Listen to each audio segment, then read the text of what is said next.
He says, وَلَا يَزْنُونَ. And they don't commit zina. They don't have boyfriends and girlfriends. They don't have secret relationships. Why did he mention that? Because for some people, it's always there. He's a good-looking young guy. He walks around in the mall and the girl looks at him and goes, hee hee. And he's like, oh, this is easy. You know, nobody's watching. I think it's okay. Should be all right. And he stops himself. He still stops. It's hard. I know it's hard, guys. I know. It's hard. But you stop yourself. The girl thinks that guy's looking at me, man. He must think I'm really pretty. And she starts smiling. She stops herself. No, this is wrong. I can't do this. This is not right. Just because my parents aren't watching. Just because the police isn't here to stop me. Doesn't mean it's okay. وَلَا يَزْنُونَ. They don't do it. They don't behave like that. There are young men in, like where I come from in the US, obviously, kids go to college, and college in the summer is bad. It's bad. And you have an 18, 19-year-old boy whose hormones are raging inside of him.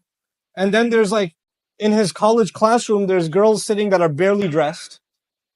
And this girl comes over to him and says, hey, can you help me with the homework? And he's being tested by Allah. He's being tested. You guys are going to be tested. That's not just in America, by the way. That's not just in America. You'll be tested in the mall. You'll be tested when you go out and hang out. I know. Who told you? Don't worry about it. I have big ears, alhamdulillah. You will be tested with this. And sometimes it's not going to be easy, especially for the young people here. It's not going to be easy. Maybe you have friends on your phone, man. Your parents don't know about it. You got a secret. You got another profile on Facebook. You're just updating it right now. And you have to unfriend all of those girls. Yep, you do.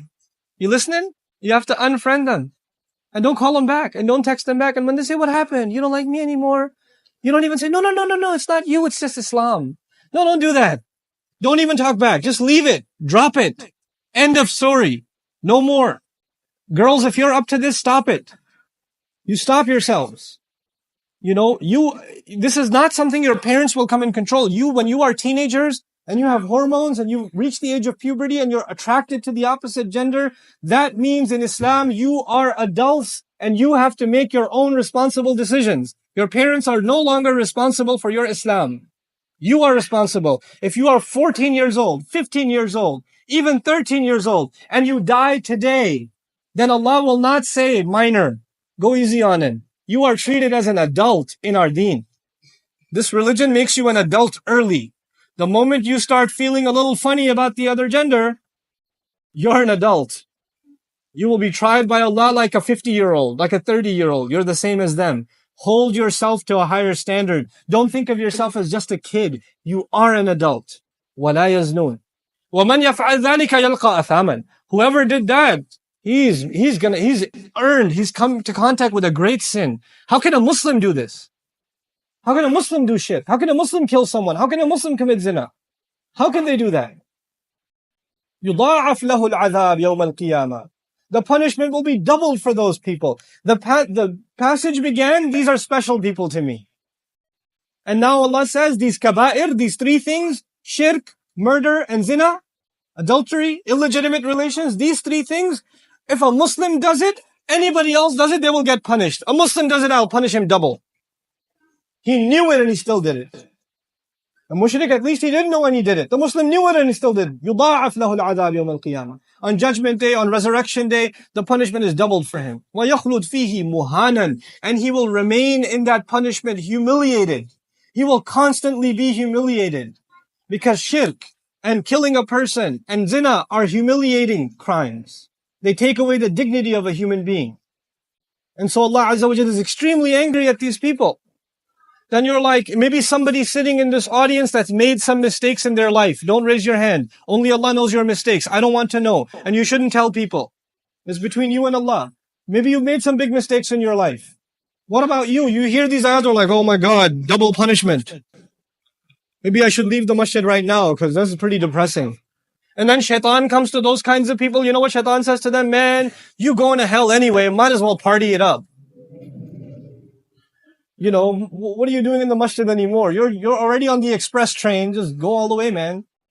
You're already a goner. What does Allah say about these people? إِلَّا مَنْ تَابَ وَآمَنَ وَعَمِلَ عَمَلًا صَالِحًا. The exception is people who did shirk, people who did murder, people who did zina. But the exception is even if you did these things or all of these things, if you turn back to Allah and you became a believer again. It's like you became a new Muslim and you came into Islam all over again. And this time, وَعَمِلَ عَمَلًا صَالِحًا. And he was very serious about doing good things from now on. It's not just عَمِلَ صَالِحًا. يقول عَمِلَ عَمَلًا صَالِحًا. نسمي هذا المفعول المطلق. This is called the absolute additive. It's added to the verb to emphasize it over anything else. What that means in simple English is this person returned back to Allah, fixed their faith, and then after fixing their faith, this time they take their actions very seriously. They take their actions very, very seriously. They are really keen on doing good deeds. عَمِلَ عَمَلًا صَالِحًا. If you can become that person, even if you've done some terrible things in your life, فَأُولَٰئِكَ يُبَدِّلُ اللَّهُ سَيِّئَاتِهِمْ حَسَنَاتٍ. Then those people, Allah will take all of their sins and convert them into good deeds. He will not just get rid of your sins. We want Allah to get rid of our sins. Maybe your sins are the size of a mountain. I don't want to see that mountain on Judgment Day. Allah will not get rid of the mountain. Allah will turn the mountain into a mountain of good deeds if you can make tawbah. This is Ar-Rahman. Allah is telling us the people that are furthest from Allah. The Rasul ﷺ told us, لا يزني الزاني حين يزني وهو مؤمن. The one who commits zina is not a Muslim, or not a believer at the time he's doing zina. He's not a believer. The people furthest from Allah, the people who lost their iman.